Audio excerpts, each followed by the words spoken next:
long they can stretch this undefeated streak to. One other point, though, for Green Bay, Brandon. Things have gone brilliantly for Green Bay this season, including one thing totally out of their control, and that is their kryptonite team last year is a mess. The Packers last season were 14-2 against the whole world except for San Francisco, and 0-2 against San Francisco. And going into this year, one of the reasons I was not picking Green Bay to make the Super Bowl is I said, well, I don't know what they changed to be able to deal with San Francisco. Well, what might have changed is they ain't going to have to deal with San Francisco because San Francisco's not going to make the playoffs. So Green Bay's handling their business. The team that whooped them twice last year is a mess. And so I think Green Bay, they could lose this game and obviously still be in good position for the playoffs. But they need to run up at least 13 wins again if they're going to get the bye. So I think it's more important for Green Bay, Brandon.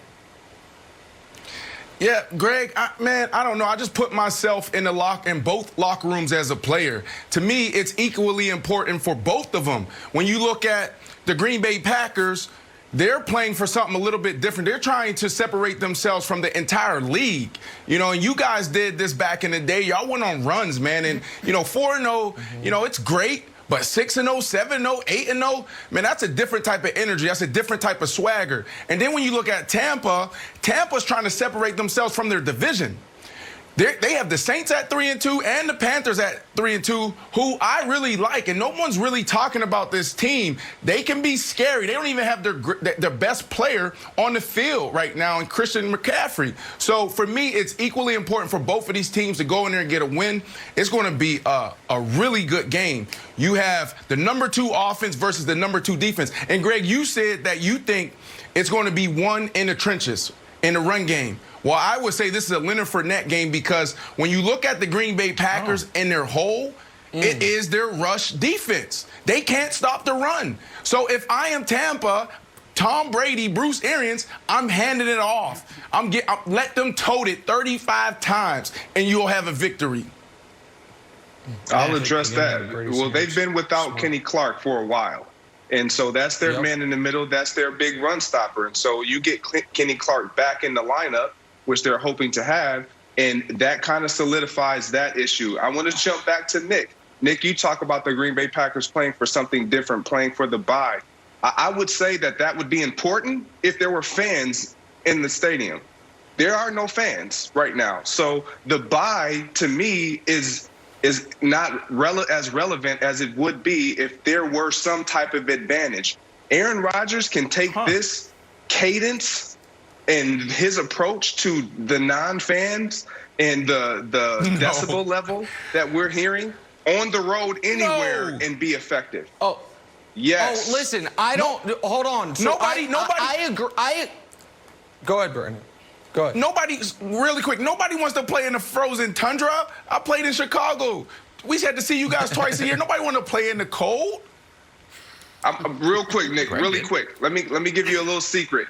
Because I played there too. We really didn't want to either. It was great for businesses around Green Bay, but we wanted to go somewhere warm as well. I'm just being, we won our Super Bowl on the road. Yeah, no, that's totally fair. And the 15-1 year when Tom Coughlin's nose almost broke off his face was in the frozen tundra and they came there and beat you. I get that part of it. The reason I'm focused on the bye is less about home field, less about crowds, and more about just skipping a playoff game.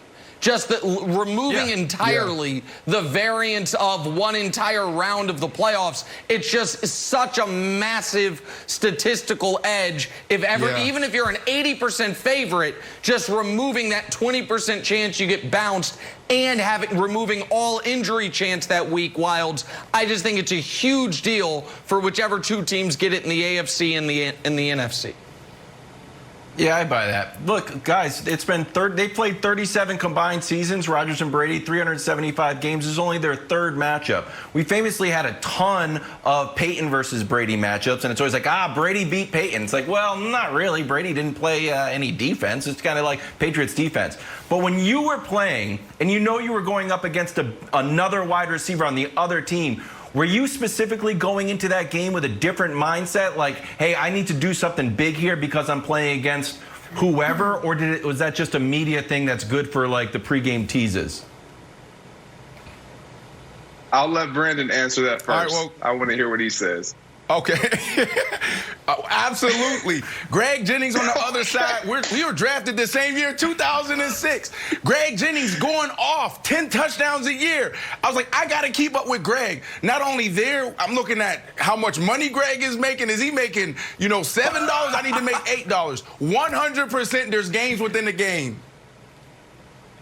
I couldn't agree any more. That is so true. You always kept tabs on what the next guy did, especially if you were going to see him across the field against your defense, especially if you had a defense that you knew wasn't that great in passing defense. It's like, man, he's going to have a good day, so I got to have an even greater day. Hold on, Wilds.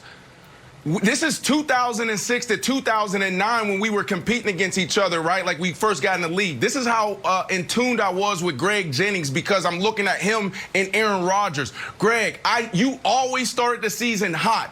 For some reason, you were takeoff, league, top 5 in everything.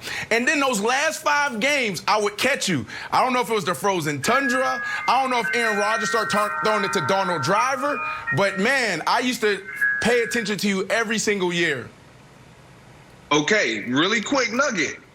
Fitzy used to say the same thing to me. Those first 5, 6, 7 games, you're gone. And then I get you because it's getting a little cold. The ball is getting a little hard. Yeah. That's the effect of Lambeau. Larry Fitzgerald. It's different. That's great. Well, if you guys had this sort of friendly competition, we always kept an eye out for each other, I would imagine that's amplified with a guy like Rodgers and Brady. They may toe the company line and say it's just another game and they just want a team win. But for these two who have such historic careers, Brandon, how important is it? I mean, how badly does each want to beat the other one? Talk to me from a player's perspective. Greg, you're closer to A-Rod than I am, but like I can speak for Tom Brady because it feels like we all know who he is. He has like that LeBron James mentality where he wants to be the best in every single category. So when you look at Tom Brady, he wants to have 6 rings, 7 rings, 8 rings. He wants to be the MVP. He also wants you to know that he's better than Peyton Manning. He's better than A-Rod. So for me, it matters. I think there's games within the games. A-Rod just went on the Pat McAfee show and was like, well, I play against their defense. He's going against our defense. It doesn't matter. I think it matters. I think it matters to A-Rod, but Greg, you may know better. It definitely matters. It matters to both of them. And if we all know who Aaron Rodgers is, it matters to him. He wants to perform well. Ultimately, where he is within his team is he wants to walk away with the win.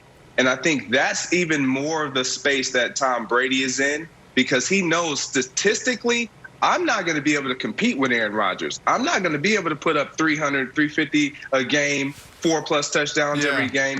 I might hit a hot streak in one game, maybe not against this defense, but to be able to compete like that against Aaron Rodgers, that's not Brady's lane any longer. But it is Aaron Rodgers' lane. He wants to do both. I know what makes him tick, but ultimately, whoever walks away with the win is going to feel really good.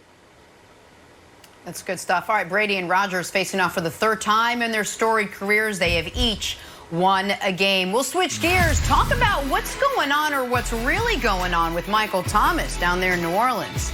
That's next. First things first.